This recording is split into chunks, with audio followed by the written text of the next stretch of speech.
And sometimes you don't know that virtual family office exists. All I knew was the big family offices because, when you work for the big firms I've worked for, they have their own sort of family office built intact.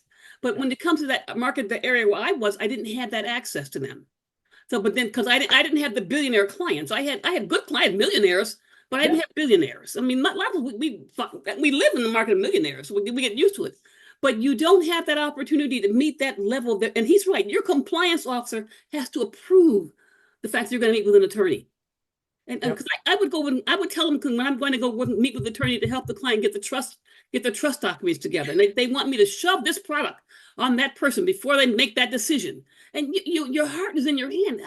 You feel like, do I want to do this to this person? Yep.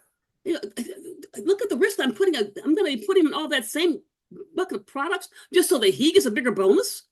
It just to me is a world that a lot of people do not understand. And for those of you who are peeling out of your firms, going to set up a private practice for yourself, I would well recommend you take that next step. Reach out to me here at Money Talk Viewpoint, Yeah. right here on our YouTube channel, and we'll guide you into the elite resource team because you want to be able to make the smart decisions.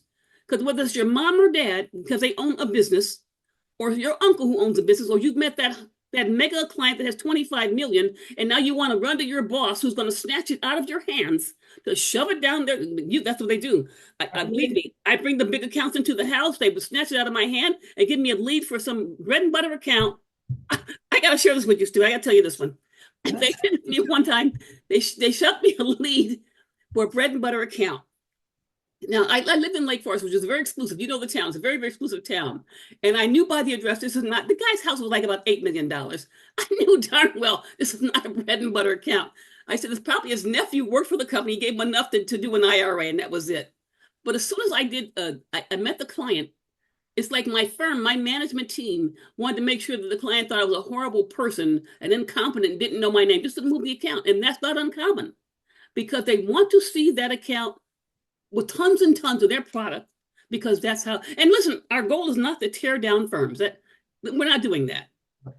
We're just dealing with the reality that a lot of financial advisors face, and they're stuck between a rock and a hard place: how to grow and where to go. Yep.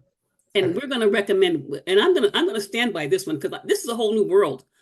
It's a whole new world where you're not just running to the accountant over here or to the attorney over there or to whatever it is. And then not only that, not only do you have those guys to deal with, you got them recommending their cousin or friend to sell the same product you're selling. So you want to leave that account of that whole nonsense.